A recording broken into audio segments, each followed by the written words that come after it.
Es una novela que gira en torno a la búsqueda de dónde vienen las raíces filiales. Si un hijo es imagen y semejanza de su padre y de su familia, o en realidad un hijo puede romper el molde que fue diseñado para él y crearse a sí mismo bajo las circunstancias en las que se forja.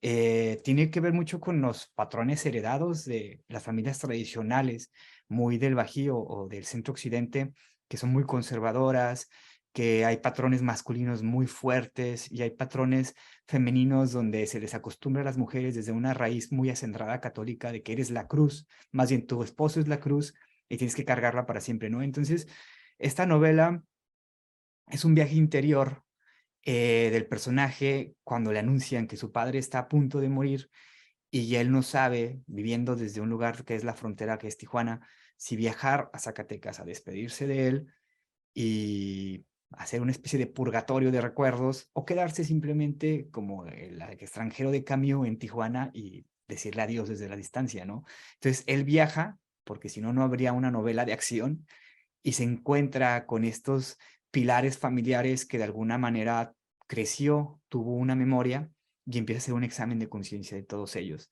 y un recuento de por qué se fue de Zacatecas.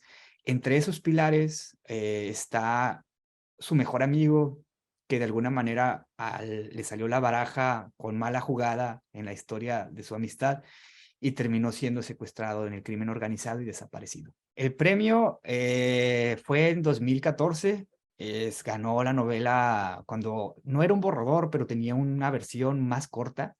Como jurados fueron Eusebio Rubalcaba, que en paz descanse, Eduardo Antonio Parra y Hernán Lara Valera. Y el acta, a mí me sorprendió mucho el acta porque le aplaudieron mucho la estructura, el estilo, la pulcritud de la misma novela.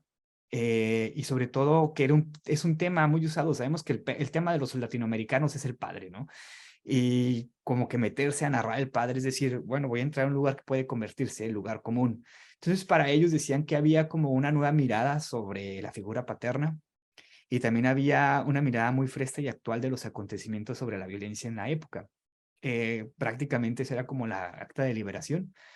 A mí lo que me pareció que ganó mucho la novela en el sentido de haber recibido ese premio fue que llegó a manos de lectores que terminaron recomendándole en una editorial que ayudó a que saliera. En este caso, pues fue editorial Era y ayudó a que sacara pues, mi primera novela. Es muy complicado llegar a una editorial como Era porque es una editorial como de canónicos.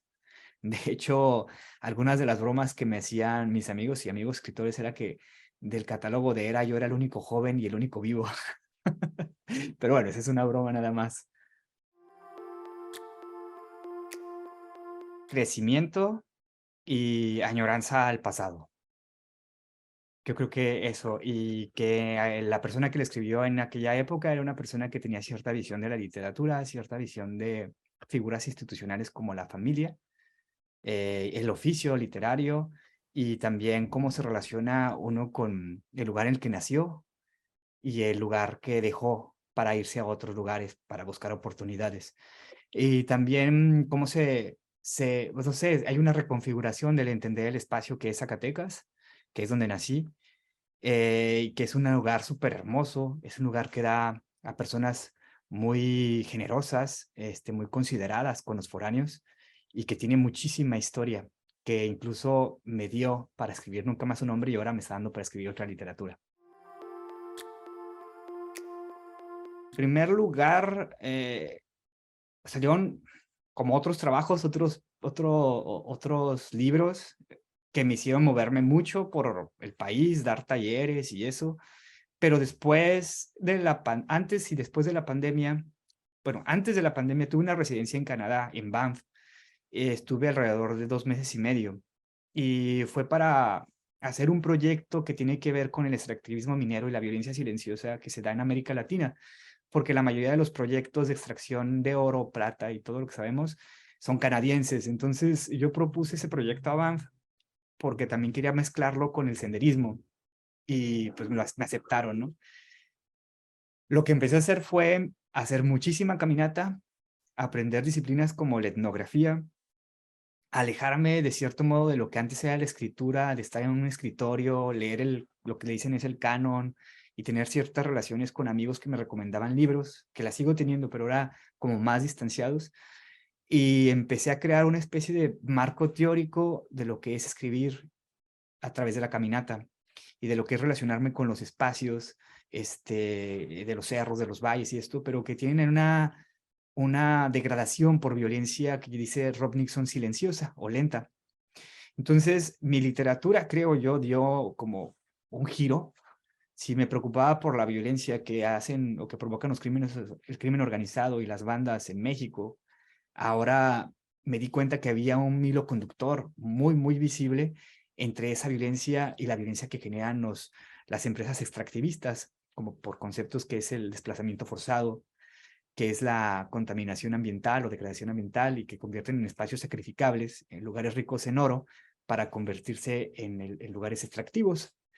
Creo que cambió en gran medida porque ahora en lugar de decir, tengo que dedicar 4 horas a escribir, prefiero dedicar 2 horas a ir a caminar y relacionarme con el espacio y luego regresar a escribir. Para muchos esto es como una práctica rara porque incluso amigos me dicen, ¿y por qué caminas tanto? ¿Por qué subes tantos cerros? Y digo, pues es que en realidad creo que allá está la esencia con la que me alcanzo a reconectar con lo que quiero. Antes corría, pero el hecho de correr es un esfuerzo físico y desgaste muy fuerte y creo que no te alcanza a dar el tiempo para reflexionar sobre el espacio, el hecho de correr. A pesar de que tu cerebro segrega ciertos químicos de la felicidad en el momento que estás corriendo, con la caminata sí hay un espacio para la reflexión y la observación que nutre muchísimo el acto de escribir. Y ese acto de escribir, al combinarlo con la caminata, lo convertí en verbo, en el acto de serrear. Entonces, si antes el acto de leer se convertía en el acto de escribir, ahora en el acto de serrear se convierte en el acto de escribir. Muchos lastres que el acto de escribir te ha hecho que aprendas o que entiendas. Y para mí el principal era el cuerpo lo más sagrado que tengo y algunas veces el escribir sacrifica mi cuerpo, como lo estás diciendo. Entonces, es muy común que el acto de escribir te implique muchísimas horas, como decían, son horas nalga. Entonces, eso implica obesidad, eso implica desgaste muscular, eso implica una mala alimentación y todo lo que tú digas, ¿no? Entonces, desde ahí yo traté de cambiar el patrón que traía, el chip, y también cambiar mi alimentación y aprender lo que significa proteína, lo que significa carbohidrato, todo ese tipo de cosas, ¿no? Pero bueno, yo te lo estoy diciendo desde un lugar privilegiado en el sentido de que tuve la oportunidad de hacerlo por mi situación económica, pero cuando no tienes la situación económica y eres un escritor que vive solamente buscando el premio y la beca, pues muy difícilmente te vas a preocupar por tu alimentación, porque hay otras cosas que es sobrevivir, que te están llamando, quitando la atención. Entonces, desde ahí hice consciente de que la escritura, para ser un buen escritor, pues hay que tener una buena herramienta afilada con el lenguaje. Pero dije, pero también hay que tener un buen cuerpo en el sentido físico de resistencia para ir a salir y buscar como si fueras un sensor que detecta el que hay en los espacios y que hay en los lugares, ¿no? Y esto yo creo que se debió primero a que me preocuparon mucho los temas sobre el desplazamiento forzado y la migración. Un tema en particular. Hasta Tijuana están llegando desde el 2016 miles, cientos de haitianos. Y hay una migración fuertísima con ellos desde el terremoto en Puerto Príncipe en 2010 y luego cuando se dieron las Olimpiadas que se acabaron en Brasil y así siguieron, ¿no? Entonces, con Trump, ellos pensaban que no iban a dejarlos cruzar y si llegaba Trump, iba a haber una bronca. Bueno, específicamente los haitianos para llegar a Tijuana tienen que pasar por un lugar que se llama Tapón de Darién o Darien Gap. Ese lugar es para mí la frontera más complicada que existe y para que ellos logren cruzar y salgan con vida deben tener muchísima resistencia física. Hoy en día la migración es de venezolanos, ecuatorianos, muchos centroamericanos que quieren llegar hasta acá para cruzar a Estados Unidos, pero los haitianos logran resistir. Hay algo en su genética, hay algo en su historia que los hace demasiado resistentes. Entonces, cuando yo los entrevisté para hacer un reportaje que se publicó hace algunos años, en 2019, en una revista, me di cuenta que su filosofía de vida, culturalmente hablando ya, es de caminar es de resistir y es de abolir. Y de hecho fueron los primeros independientes en América Latina antes que México. Simplemente Inglaterra, Francia y Estados Unidos no los dejó progresar económicamente hablando, pero lo que trato de decir es que me dieron una enseñanza de vida. Son personas que hablan hasta 5 idiomas y trabajan lavando carros aquí porque están esperando la oportunidad de hacer algo que los va a llevar al otro lado o de van a poner un negocio aquí. Entonces, cada vez se les está viendo que tienen mejores empleos, pero es como un gran ejemplo de resistencia física con la que yo aprendí. Por otro lado, intenté crear una teoría del cuerpo y la escritura que está basada en la etnografía, porque me di cuenta que de los temas que yo estaba trabajando, en este caso la violencia provocada por el crimen organizado en México, que muchas veces el discurso político de algunos presidentes como Calderón y Peña Nieto era de que era una guerra contra el narco, me di cuenta que tenía otra arista. Era una guerra en realidad política que tiene un trasfondo económico. Y ese trasfondo económico tiene que ver, como en todas las guerras que ha habido, sobre todo en Zacatecas, con el recurso natural.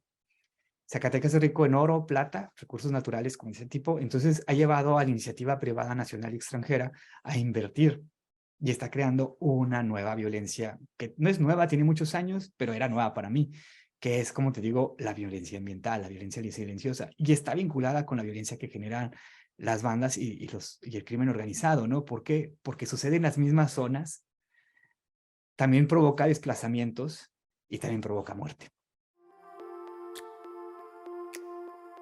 Sin mayoría de edad, me la encargó Carmina Estrada.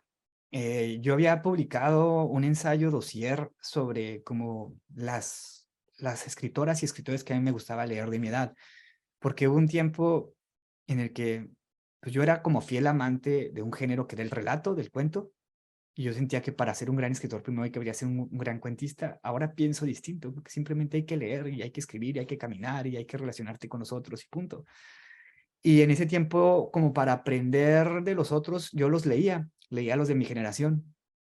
Y así di con escritoras como Paulina Flores, con Camila Fabri, Josué Sánchez, Raúl Aníbal, el hermano de Daniel Espartaco, por cierto, que son buenísimos escritores. Incluso Gabriel, que él tiene varios libros de cuentos publicados, pero no entró en la antología. Pero bueno, me empecé a leer a varios escritores de mi edad.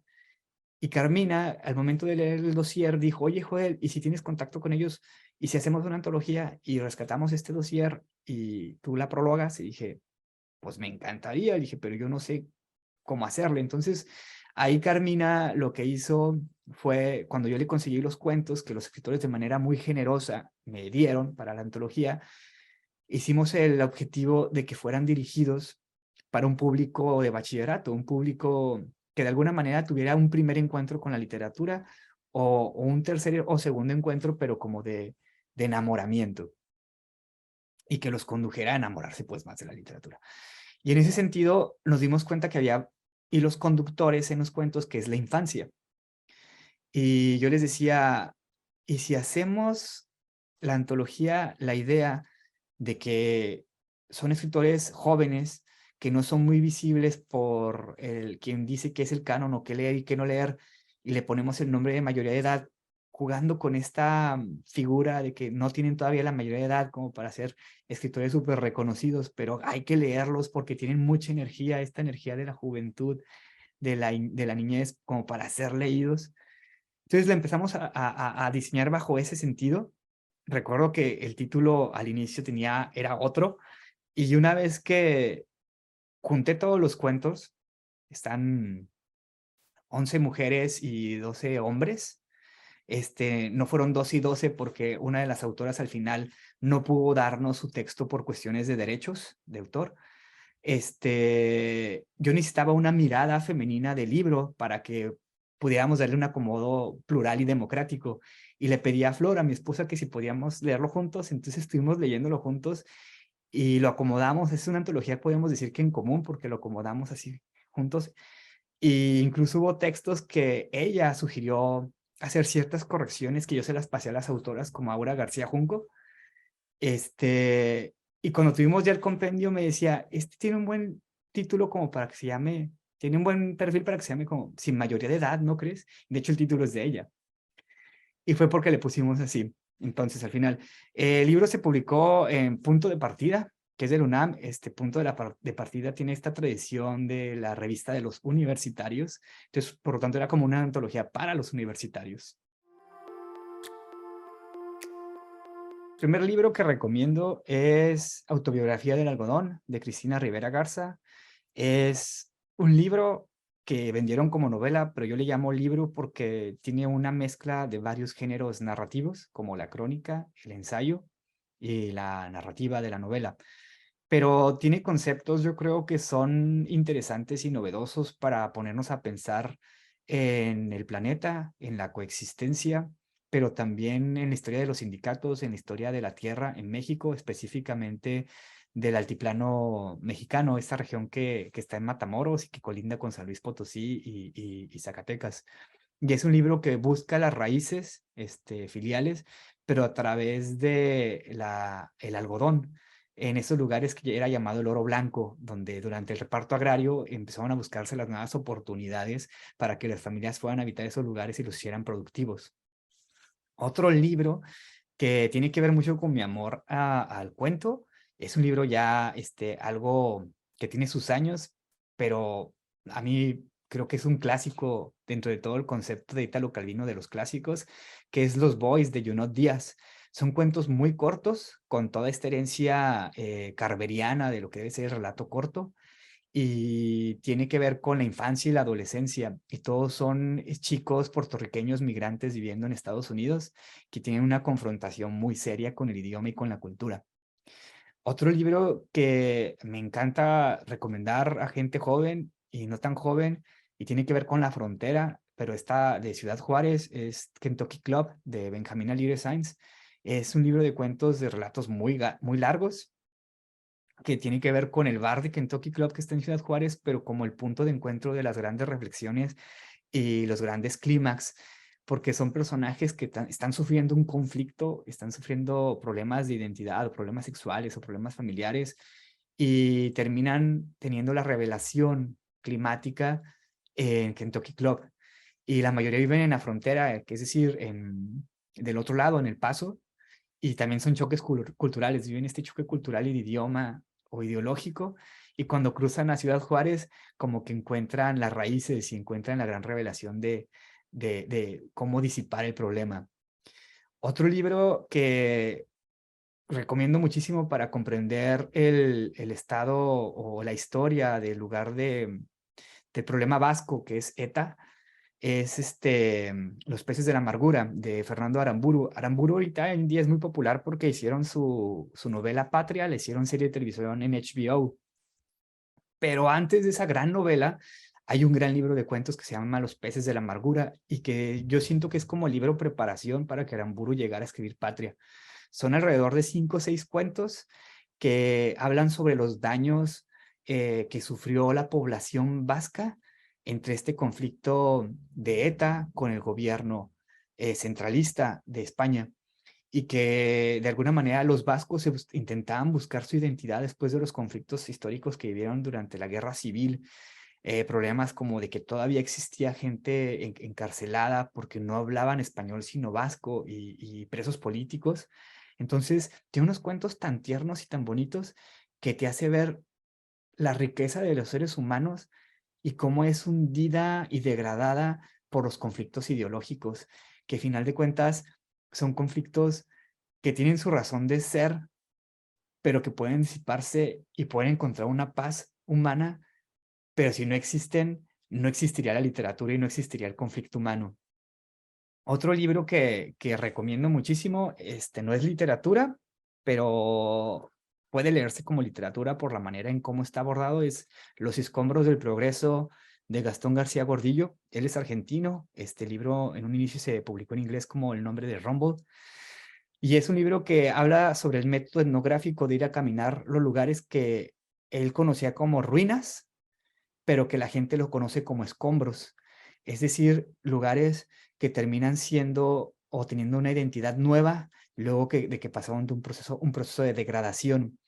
pero que aún así, dentro de sus raíces, digamos, tectónicas, de estuco, de cemento, de arena, hay mucha historia que puede empezar a diseccionarse o a sacar para entender dónde está construido ese lugar. Y también habla sobre los vórtices de violencia que se dieron durante la invasión española a lugares de América Latina.